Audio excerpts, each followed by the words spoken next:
Article में देखते हैं आज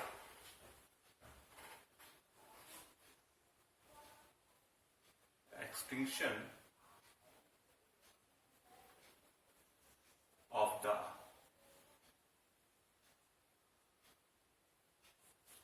आर्टिकल मीन्स कि हम जो आर्टिकल द है, जो डेफिनेट आर्टिकल है, उसे कहां से एक्सटिंक्ट कर सकते हैं, हटा सकते हैं, गायब कर सकते हैं।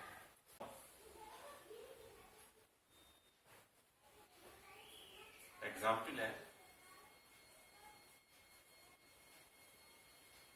Man is मॉर्टल। मैन इज मॉर्टल, ठीक। और एक सेंटेंस लिखता हूं यहां पर मैं,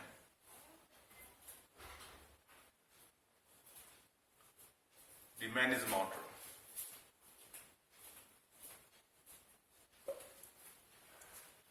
मैन इज मॉर्टल और दूसरा है द मैन इज मॉर्टल।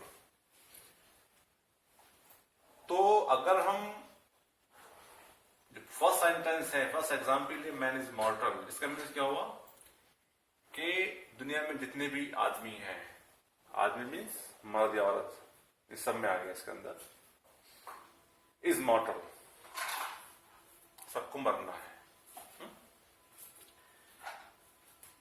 और अगर मैं इस नीचे वाले एग्जाम्पल को देखूं जिसमें द लगाया मैंने आर्टिकल, जो डेफिनेट है, द मैन इज मॉर्टल, तो यहां पर पूरी दुनिया के सब लोगों में से कुछ लोग मॉर्टल हैं। तो इतना जब हम किसी भी कॉमन नाउन के आगे, मैन क्या हमारा कॉमन नाउन है,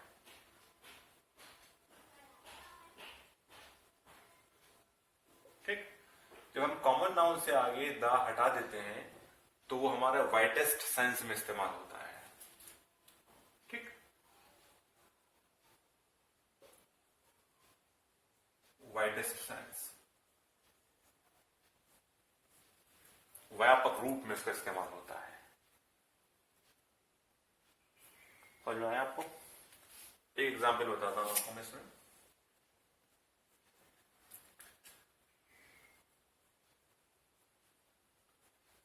women is men's met.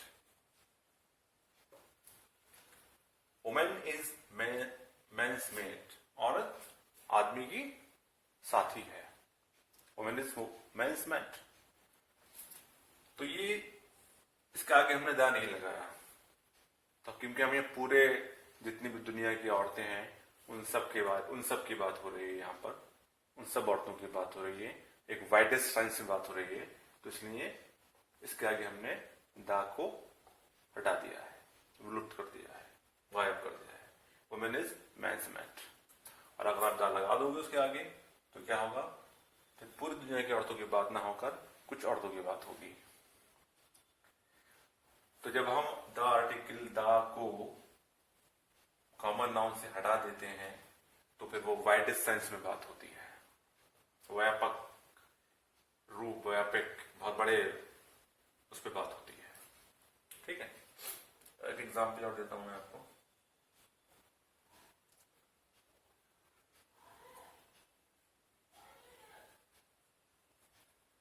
Honesty is the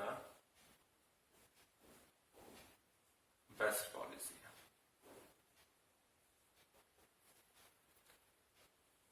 common noun है honesty is the best policy. Sorry, common noun नहीं, कौन सा नाउन है, एब्स्ट्रैक्ट नाउन है। एब्स्ट्रैक्ट क्या होता है? एब्स्ट्रैक्ट नाउन वो नाउन जो एक निचोड़ हो, थिंकिंग हो, व्यूज हो, क्वालिटी हो, वो एब्स्ट्रैक्ट नाउन होता है। तो ऑनेस्टी, ईमानदारी, एब्स्ट्रैक्ट नाउन है। तो इन तरह के जो वर्ड्स होते हैं वो एब्स्ट्रैक्ट नाउन कहलाते हैं। इन जगहों पर आप द आर्टिकल का इस्तेमाल नहीं करेंगे, तो ये वाइडेस्ट सेंस में इसका इस्तेमाल यूज होगा, मीनिंग होगा। क्लियर? नेक्स्ट देखते हैं आगे। और कहां कहां पर हम दा का इस्तेमाल नहीं कर सकते। कुछ ऐसे फ्रेज जिनमें ट्रांजिटिव वर्ब्स होती हैं और ट्रांजिटिव वर्ब्स के फौरन बाद ऑब्जेक्ट आ जाता है, तो वो फ्रेज जिनमें ट्रांजिटिव वर्ब्स के बाद ऑब्जेक्ट हो,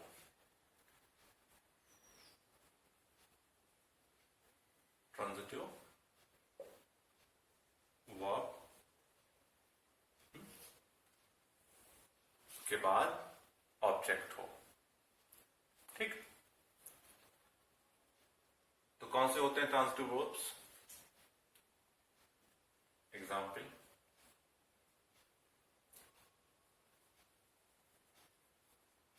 catch fire. Catch transitive verb है, और इसके बाद क्या है? ऑब्जेक्ट। ये हमारी ट्रांजिटिव वर्ब और ये क्या चीज है? ऑब्जेक्ट है। अगर आप लिखेंगे कैच द फायर, रॉन्ग हो जाएगा, कैच फायर। तो ट्रांजिटिव वर्ब्स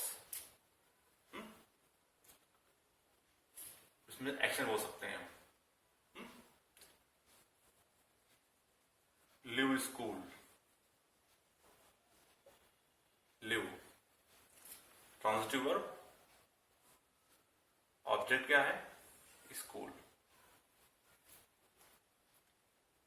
ठीक, लिव द स्कूल नहीं आएगा, लिव स्कूल। ठीक है, और take offence,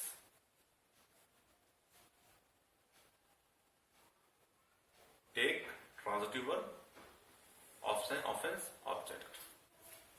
take offence,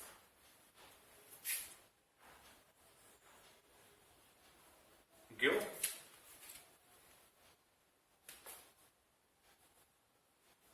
battle, give transitive verb, battle object.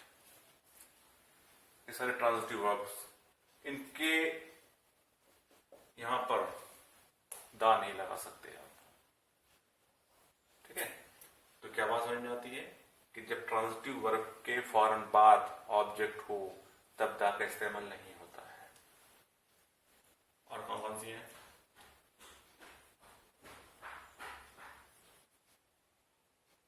Laws heart, transitive verb, object.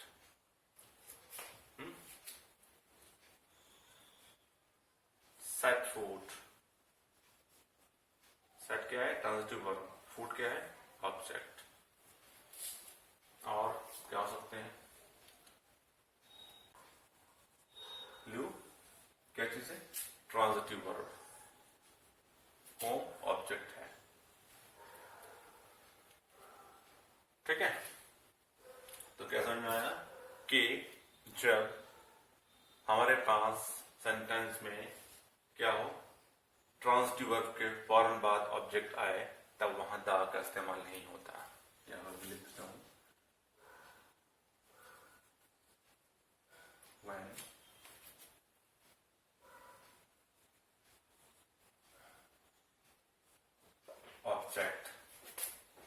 when object comes just after transitive verb,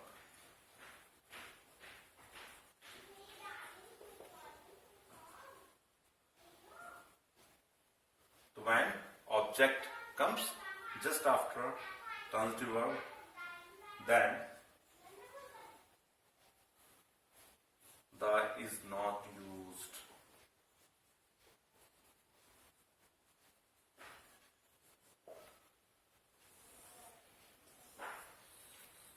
तो कब कब दा नहीं आएगा?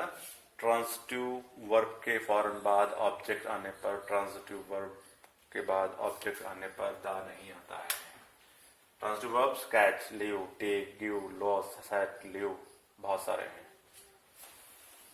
उसके बाद फौरन ऑब्जेक्ट आ गया तो फिर दा नहीं आएगा। क्लियर? बहुत इंपॉर्टेंट बात थी ये। नेक्स्ट देखते हैं इसका, और किसके साथ दा नहीं आ सकता। ऐसे फ्रेजेस जिनमें प्रीपोजिशन के बाद उसका ऑब्जेक्ट हो।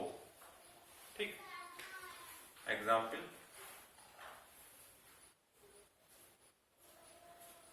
At home, at home, in hand, at home, in hand, or in debt, ठीक है। at school,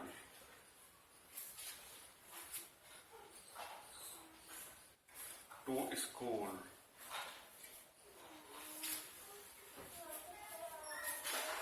by day, by night, by day, by night, और क्या क्या है, बहुत सारे हैं। at sunrise,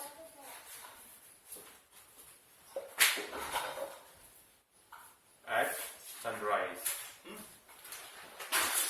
at noon, at noon, at night, at sight, by train, on foot, on foot। तो इस तरह के जो हमारे पास क्या है, प्रीपोजिशन के बाद जब ऑब्जेक्ट होगा तब नहीं आएगा। Object comes just after the preposition, just after preposition,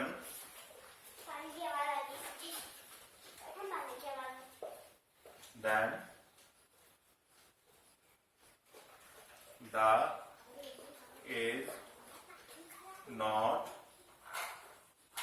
used। तो जब सेंटेंस में, फ्रेज में ऑब्जेक्ट हो तब हम दा नहीं लगाते हैं।